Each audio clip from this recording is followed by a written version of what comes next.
के मेरे सभी प्रिय परिवारजनों, कल 27 तारीख को मैं आप सबका आशीर्वाद लेकर लोकसभा के प्रत्याशी के रूप में नामांकन भरने जा रहा हूं। कंपनी बाग में हम सब एक बड़ी मीटिंग के रूप में उपस्थित होंगे। मैं चाहता हूं इस अवसर पर आकर आप मुझे अपना आशीर्वाद, स्नेह और शुभाशीष प्रदान करें। हम सब मिलकर प्रधानमंत्री श्री नरेंद्र मोदी जी की विकसित भारत की गारंटी को अलवर के हर घर तक पहुंचाएंगे और अलवर में आने वाले लोकसभा चुनाव में कमल के निशान को पर बटन दबाकर कमल के फूल को खिलाएंगे। बहुत बहुत धन्यवाद।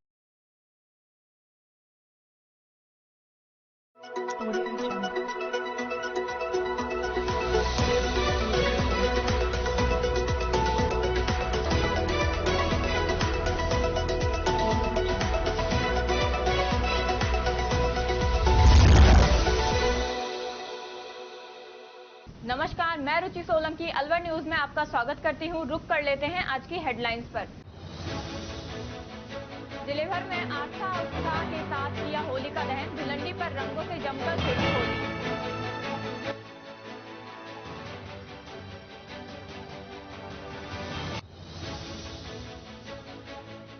सड़क दुर्घटना में हुई युवक की मौत, घर में छाया मातम।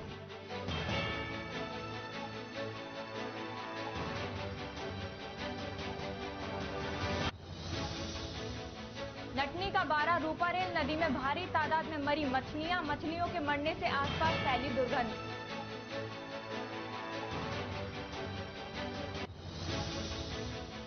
शिवाजी पार्क में सामूहिक रूप से किया होलिका दहन। होलिका की निकाली शोभा यात्रा।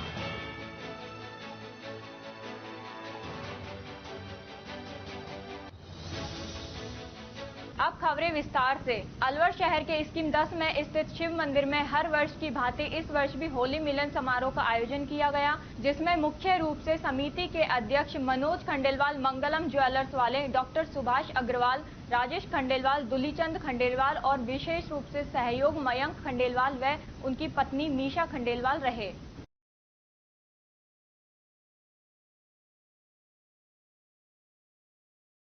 अलवर शहर के प्रमुख संस्था सिंधु जागृति संगठन द्वारा सिंधी होली मेला व स्नेह मिलन समारोह कार्यक्रम 25 मार्च वार सोमवार को शाम 6 बजे से श्री जैन नसियाजी वाटिका गायत्री मंदिर रोड पर आयोजित हुआ।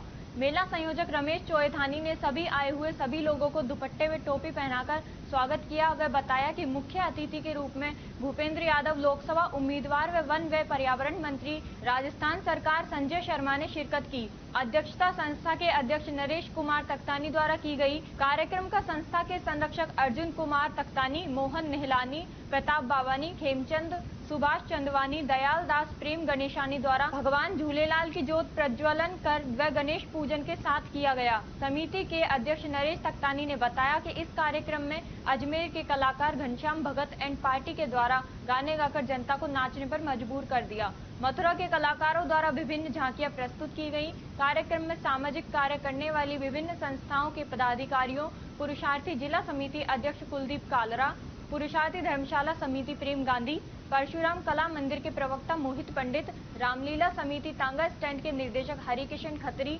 शोभाराम तख्तानी चैरिटेबल ट्रस्ट अध्यक्ष चंचल तख्तानी, सिंधी समाज सेवा समिति शिवाजी पार्क अध्यक्ष झामनदास किमतानी, सिंधी समाज विकास समिति कालाकुआ अध्यक्ष नरेश चोएथानी, पूज्य सिंधी पंचायत एनईवी ब्रिजेश सुखवानी, अशोक आहूजा का सम्मान किया गया। कार्यक्रम में विभिन्न तरीके की स्टॉल व बच्चों के मनोरंजन के साधन उपलब्ध करवाए गए।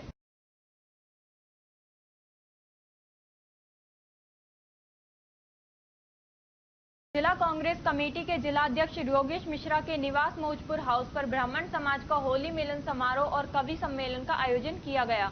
कांग्रेस के जिलाध्यक्ष योगेश मिश्रा ने बताया कि यह कार्यक्रम पिछले 22 वर्षों से लगातार आयोजित किया जा रहा है, जिसमें तिलक होली खेली जाती है। साथ ही कवि सम्मेलन का आयोजन किया जाता है। मिश्रा ने कहा कि होली पर विशेषकर युवा बुराई को त्यागें और बड़ों का सम्मान करें। ऐसा कोई कार्य नहीं करें जिसे छुपाना पड़े, मिलजुल कर रहें और एकता भाईचारे का संदेश दें। देखिए, पिछले लगभग 22 वर्षों से अलवर जिले के समस्त ब्राह्मण समाजों का मौजपुर हाउस पर तिलक होली का कार्यक्रम होता है और मैं धन्यवाद देना चाहता हूँ इस जिले के सभी प्रबंधकों को वो एक हमारे छोटे से मैसेज पर 1800 की संख्या में इकट्ठे हो जाते हैं। मैं आपके चैनल के माध्यम से भी सभी समस्त युवाओं को एक संदेश देना चाहता हूं कि इस होली के त्योहार पर अपनी बुराइयों को त्यागें। कोई नशे की लत में है तो उसको त्यागें, अपने बड़ों का सम्मान करें और समाज में ऐसा कोई काम नहीं करें जो दूसरों से छुपाना पड़े। अपने जो संस्कार है, ये कहते हैं ब्राह्मण परिवार में जन्म उसी को मिलता है जो पूर्व जन्म में बहुत अच्छे काम करता है। तो इस जन्म में मनुष्य जो नहीं अपने को मिले तो अपन ऐसे काम करें, अगली बार भी अपने को अगर जन्म मिले तो ब्राह्मण परिवार में। और मेरे पूरे परिवार का इसमें सहयोग रहता है, मेरे सब 5 भाइयों का इसमें सहयोग रहता है। और हम तिलक होली का कार्यक्रम करते हैं, उसके बाद फिर कवि सम्मेलन यहाँ होता है 2-3 घंटे। और विप्र कवियों को मैं धन्यवाद देता हूँ कि वो निःशुल्क कविता पाठ करते हैं और इससे पूरे समाज में भाईचारे और एकता का संदेश जाता है। मैं पुनः समस्त जिलेवासियों को होलिका दहन की और धुलंडी की शुभकामनाएं देता हूँ, बधाई देता हूँ और सबका आभार व्यक्त करता हूँ। मेरे एक छोटे से आह्वान पर वो लोग यहाँ मौजपुर हाउस पर होली मिलन समारोह में पधारे। अलवर शहर की शिवाजी पार्क कॉलोनी में इस बार सामूहिक रूप से होलिका दहन का आयोजन किया गया। सनातन सेवा समिति कार्यकर्ता और व्यापार समिति के अध्यक्ष अशोक अवस्थी ने बताया कि पूर्व में कॉलोनी वासी अपने स्तर पर होलिका दहन करते थे, लेकिन शिवाजी पार्क समिति ने इस बार सामूहिक रूप से व्यापक स्तर पर होलिका दहन किया। मथुरा से प्रहलाद की मूर्ति लाई गई, जेल के चौराहे से होलिका की शोभा यात्रा निकाली गई, साथ ही दिन भर सांस्कृतिक कार्यक्रम का आयोजन किया गया।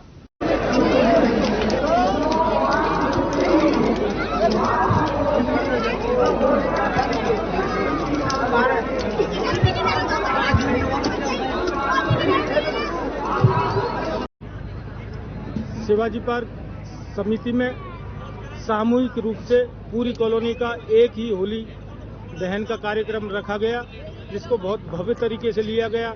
होलिका और प्रहलाद की मूर्ति मथुरा से लाई गई और एक दिन पहले 24 तारीख को होलिका की शोभा यात्रा जेल के चौराहे से शिवाजी पार्क के मुख्य द्वारों से भव्य रूप में निकाली गई और आज 25 तारीख को होलिका दहन का जो रखा गया, बहुत ही भव्य प्रोग्राम रखा गया और इसमें पूरे दिन भर सांस्कृतिक प्रोग्राम चलते रहे।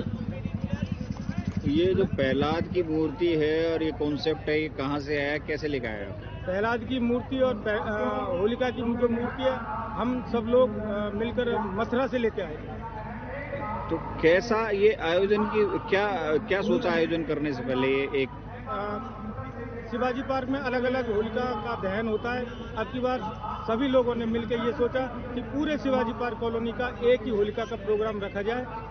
इस बात को लेकर सभी लोगों ने बैठकर एक आयोजन रखा और उस आयोजन को भव्य रूप दिया गया और भव्य रूप से उस होलिका दहन मनाई गई। अशोक अवस्थी, सनातन सेवा समिति में एक कार्यकर्ता हूँ और व्यापार समिति का अध्यक्ष हूँ। ये मेरे सर्वजन की आस्था का केंद्र श्री अनंत प्रेम आश्रम नगली वालों की कुटिया का 24वां सालाना सत्संग सम्मेलन का आयोजन अलवर में आयोजित होने जा रहा है। आश्रम प्रमुख चेतनापुरी महाराज ने बताया कि 3 दिवसीय सालाना सम्मेलन की शुरुआत 26 मार्च मंगलवार से श्री रामचरितमानस के पाठ से प्रातः 9 बजे आरंभ हुई। 3 दिवसीय सम्मेलन के दूसरे दिन कल 27 मार्च को प्रातः 9 बजे श्री रामचरितमानस का भोग पड़ेगा।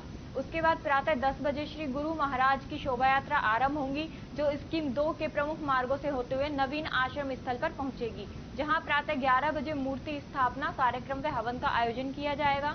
इसी के साथ आश्रम के नवीन भवन का स्वामी अनंत प्रकाशानंद पुरी एवं संत प्रेम दर्शनानंद पुरी महाराज के आशीर्वाद से उद्घाटन होगा। इसी दिन शाम 6 बजे भजन संध्या का कार्यक्रम आयोजित होगा, जिससे प्रेम सेवा संघ ट्रस्ट के प्रमुख संत एवं राजस्थान, पंजाब व हरियाणा के कलाकारों द्वारा अपनी प्रस्तुतियां दी जाएंगी। आश्रम से जुड़े राजेश गाबा ने बताया कि सालाना सम्मेलन में मुख्य रूप से राजस्थान, हरियाणा, पंजाब व जम्मू की साध संगत इस कार्यक्रम में शिरकत करेंगी। इसी के साथ रात्रि 9 बजे से अटूट लंगर संगत को बरता जाएगा। 26 से आरंभ हुए इस सम्मेलन का समापन 28 मार्च को होगा।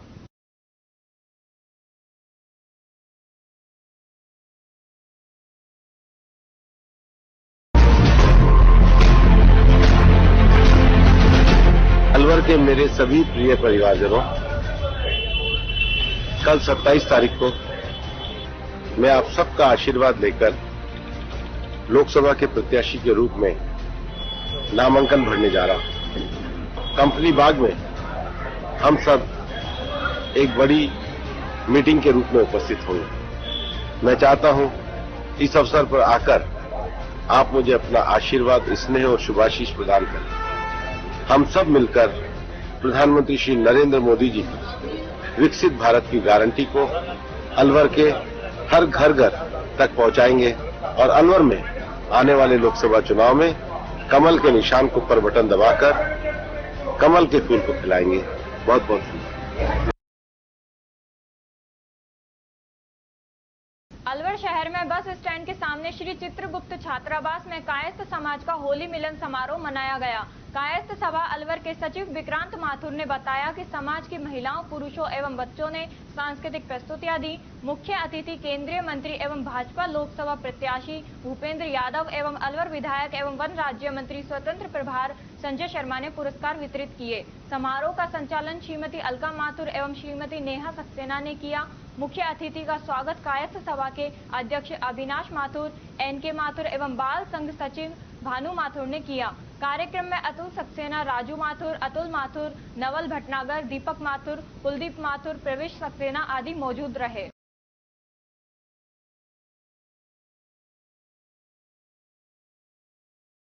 खबरों में वक्त हो चला है एक छोटे से ब्रेक का। ब्रेक के बाद जल्द लौटेंगे, तब तक आप बने रहिए अलवर।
दिमाग, पैनी नजर और निर्णय लेने की क्षमता आपको बनाती है देश का स्वर्णिम भविष्य। नरेंद्र तिवारी IAS एकेडमी, जो कि है सभी प्रतियोगी परीक्षाओं के लिए सर्वश्रेष्ठ संस्था, जहां का उन्नत माहौल और सही मार्गदर्शन आपको RAS, IAS, शिक्षक, REET, SSC, railway, Delhi police, Rajasthan police, SI, पटवारी, STC और BEd जैसी प्रतियोगी परीक्षाओं में सफलता का रास्ता दिखाएगा। अलवर की सर्वश्रेष्ठ प्रतियोगी संस्था Narendra Tiwari IAS academy, railway station के पास, लिटिल बर्ड स्कूल के पीछे, नेहरू नगर, अलवर।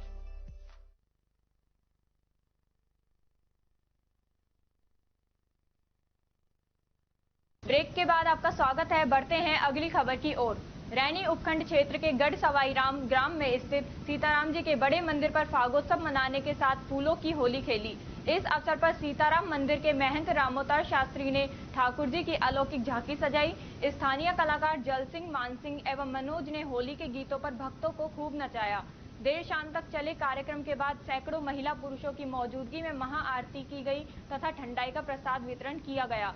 इस मौके पर एडवोकेट जितेंद्र शर्मा, मुरारी जयमन, प्रेम सिंह राठौड़, प्रहलाद मीणा, विजय सिंह चौहान, उमाशंकर झालानी, निर्मल शर्मा, मुरारी शर्मा, रिंकू जयमन, बजरंग जांगीड़, प्रेम जांगीड़ सहित काफी संख्या में महिला पुरुष मौजूद थे।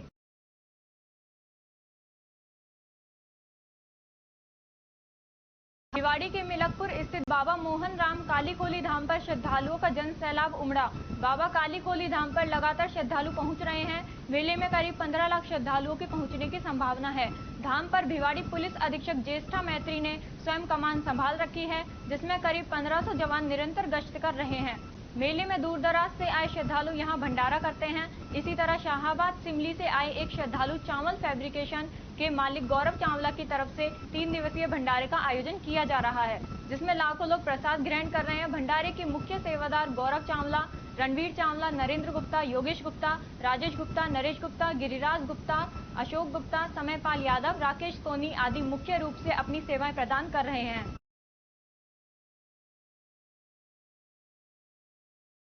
अकबरपुर क्षेत्र के नटनी का बारा रूपारेल नदी में सैकड़ों की तादाद में मछलियां काल का ग्रास बन गई हैं। अज्ञात कारणों के चलते बड़ी तादाद में यहां मृत मछलियां पड़ी हुई हैं, जिसके कारण पानी भी प्रदूषित हो रहा है।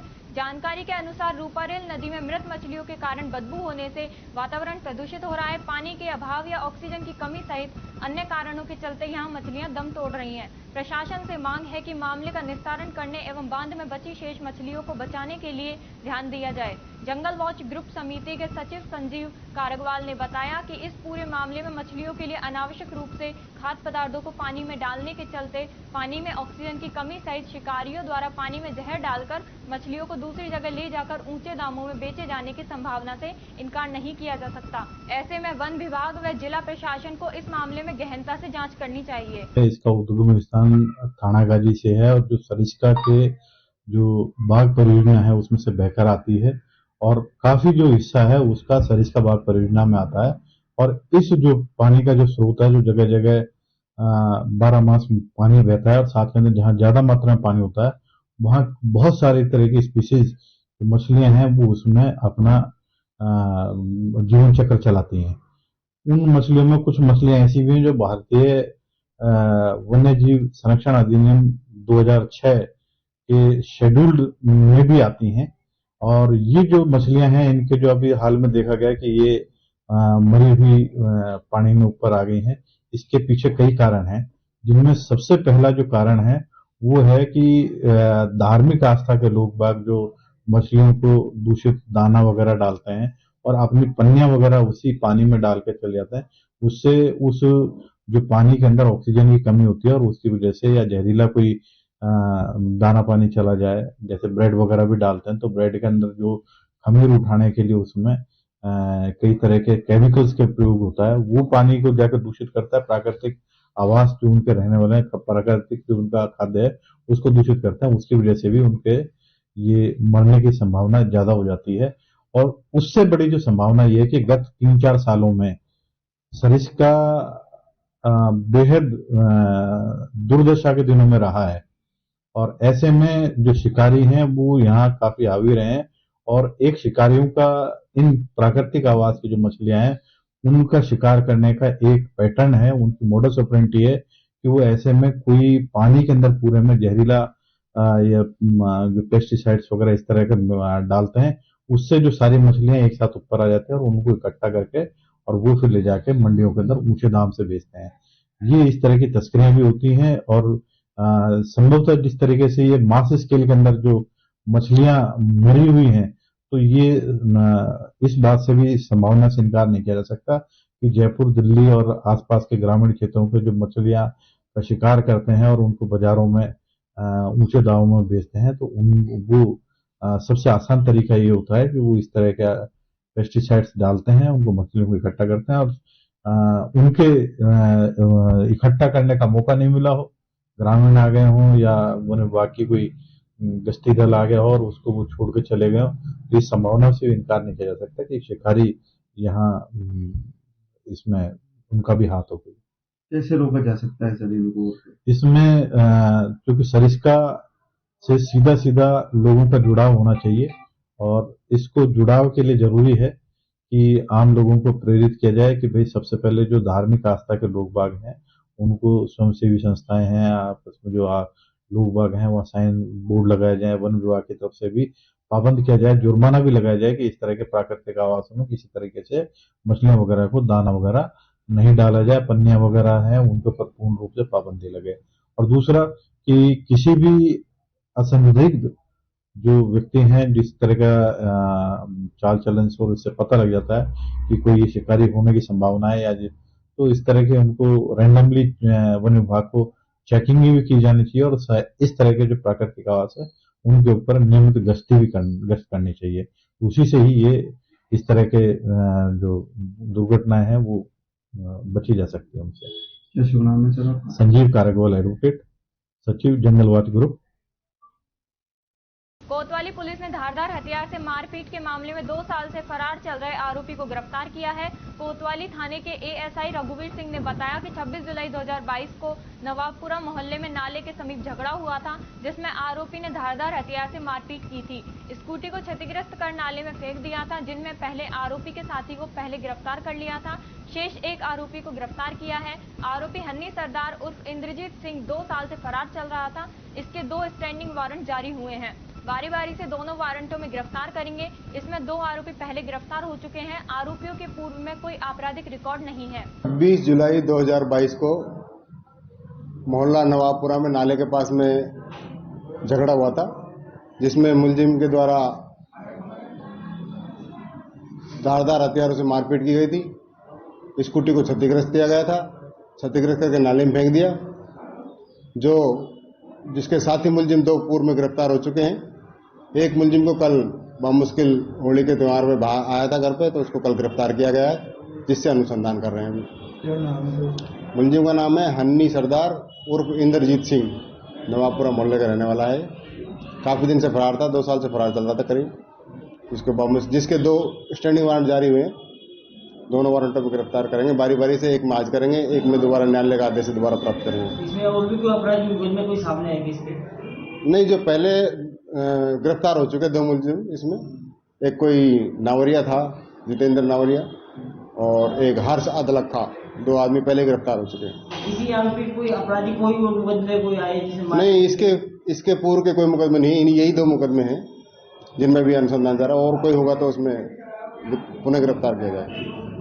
लोकसभा अलवर निर्दलीय प्रत्याशी के रूप में अमित गुप्ता ने जिला निर्वाचन अधिकारी के समक्ष नामांकन दाखिल किया। प्रत्याशी अमित गुप्ता ने बताया कि उनका लोकसभा का तीसरा चुनाव है। वह पिछले 10 सालों से तैयारी कर रहा था। उन्होंने कहा कि अलवर जिले की पब्लिक को बाहर का प्रत्याशी मिलता है, कभी हरियाणा अजमेर के दिए जाते हैं, जो सिर्फ यहाँ वोट लेने आते हैं और गायब हो जाते हैं। जिले की जन समस्याओं से उन्हें कोई लेना देना नहीं है। जिले की सबसे बड़ी समस्या पानी की है, जो पिछले 10-15 सालों से बनी हुई है, जिस पर कोई ध्यान नहीं दिया। उन्होंने कहा कि बाहर के प्रत्याशी कुछ नहीं समझते, घर का आदमी समझता है, जबकि जिले का आमजन समस्याओं से जूझ रहा है। जनता उन्हें इसलिए वोट देगी क्योंकि जनता और प्रत्याशियों को देख चुकी है, लोगों को भ्रामक भाषणों से फंसाया है। पहली बात तो मैं तीसरा चुनाव है मेरा सांसद का, और आम आदमी पार्टी राजस्थान में पार्टिसिपेट नहीं कर रही, और मैं पिछले करीब 10-12 सालों से तैयारी कर रहा था, तो मैंने आज प्रत्याशी के रूप में फॉर्म भरा है। और उसका मेन कारण ये भी है कि जब मैं देखता हूँ ना कि अलवर जिले की जो पब्लिक है, उनको हमेशा बाहर के प्रत्याशी दिए जाते हैं, कभी हरियाणा के, कभी अजमेर के। वो सिर्फ यहाँ पे वोट लेने आते हैं, उसके बाद वो गायब हो जाते हैं। यहाँ की जन समस्याओं से उनको कोई लेना देना नहीं है। सबसे बड़ी समस्या अलवर में पानी की है, और वो पिछले 10 से 15 सालों से बनी हुई है, लेकिन उन्होंने इस पर कोई ध्यान नहीं दिया। एक वो बोलते हैं ना कि भाई हेलीकॉप्टर प्रत्याशी, वो उन प्रत्याशियों में है जो आते हैं और फिर गायब हो जाते हैं। अच्छा, पिछली बार आप 2 बार लड़े, हाँ। कितने आपको बहुमत मिला? तब पहली बार आए थे मेरे 2990, दूसरी बार आए थे मेरे 800। अच्छा, जो अलवर संसदीय क्षेत्र का जो अनुपात है, उसके अकॉर्डिंग जो आपको बहुमत मिल रहा है, आपको लग रहा है कि लोग बाहरी और स्थानीय में कोई मतभेद कर रहे हैं? देखिए, स्थानीय तो स्थानीय होता है। वो कहता है ना, जो घर का आदमी होता है ना, वो सब चीजें समझता है। तो जनता नहीं समझ पा रही जो आपको इतने कम बहुमत देती है? नहीं, शायद पिछली उनके लिए पहले में नया था, फिर नए रहे। अभी की बार तो तीसरी बार तो नए नहीं रहोगे आप? 2 बार जो चुनाव था, पहला चुनाव उपचुनाव था, उसके जस्ट बाद 1 साल बाद ही मेन चुनाव हो गया था। अभी तीसरी बार हम 5 साल तक जनता के बीच में रहे, उनकी समस्या को सुनाए, और काफी हद तक हमने उनको आगे। तो जिस पार्टी के आधार पर आप काम कर रहे थे, उस पार्टी में आप हैं नहीं, निर्दलीय हैं, कैसे आपको चुनेगी जनता? सर, जनता चुनती है, मैं आपको क्लियर बताता हूँ। मैं एक पढ़ा लिखा लो ग्रेजुएट बच्चा हूँ, है ना, और मुझे लोगों की तकलीफों को बेहतर पता है, क्योंकि मैं यहाँ का स्थानीय हूँ, और यहाँ की सभी समस्याओं से हम सब जूझ रहे हैं। पिछले 5 सालों से हमने बहुत सारी चीज़ों का निराकरण। जनता के बीच में देखा नहीं आपको कभी, इसलिए पूछ रहा हूँ। अच्छा, आपने नहीं देखा तो सर, इसमें मेरी क्या गलती है, ये बताइए। आप तो ये बताइए कि जनता आपको वोट क्यों देगी, जबकि आप तीसरी बार चुनाव लड़ रहे हैं और पहले भी आपको जनता ने देखा हुआ है? जनता मुझे इसलिए वोट देगी क्योंकि वो पिछले कई सालों से प्रत्याशियों को देख चुकी है। उन्होंने सिर्फ है ना झूठे भाषण दिए हैं, लोगों को भ्रामक तरीकों से फंसाया है, और बाद में वोट लेके गायब हो गए। अब उनको अपने स्थानीय बच्चे पे विश्वास करना ही है। केंद्रीय मंत्री और भारतीय जनता पार्टी के अलवर लोकसभा प्रत्याशी भूपेंद्र यादव ने आज अपने दौरे की शुरुआत कंट्रोल रूम के पास खंडेलवाल धर्मशाला के सामने स्थित गुरुद्वारे में मत्था टेककर की। इस मौके पर गुरुद्वारा प्रबंधक ने केंद्रीय मंत्री भूपेंद्र यादव का पुष्पमाला पहनाकर भव्य स्वागत किया।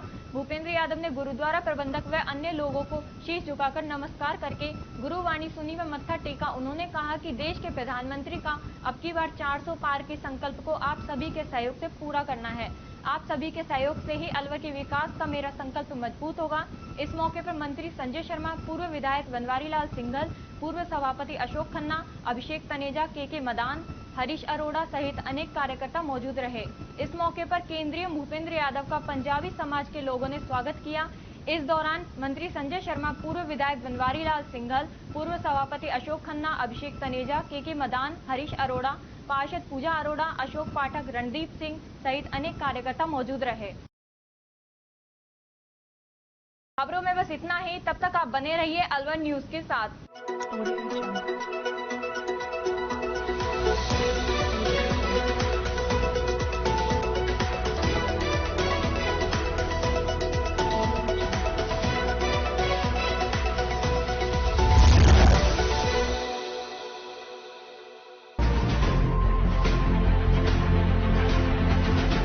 अलवर के मेरे सभी प्रिय परिवारजनों, कल 27 तारीख को मैं आप सबका आशीर्वाद लेकर लोकसभा के प्रत्याशी के रूप में नामांकन भरने जा रहा हूं। कंपनी बाग में हम सब एक बड़ी मीटिंग के रूप में उपस्थित होंगे। मैं चाहता हूं इस अवसर पर आकर आप मुझे अपना आशीर्वाद, स्नेह और शुभाशीष प्रदान करें। हम सब मिलकर प्रधानमंत्री श्री नरेंद्र मोदी जी की विकसित भारत की गारंटी को अलवर के हर घर तक पहुंचाएंगे और अलवर में आने वाले लोकसभा चुनाव में कमल के निशान को पर बटन दबाकर कमल के फूल को खिलाएंगे। बहुत बहुत धन्यवाद।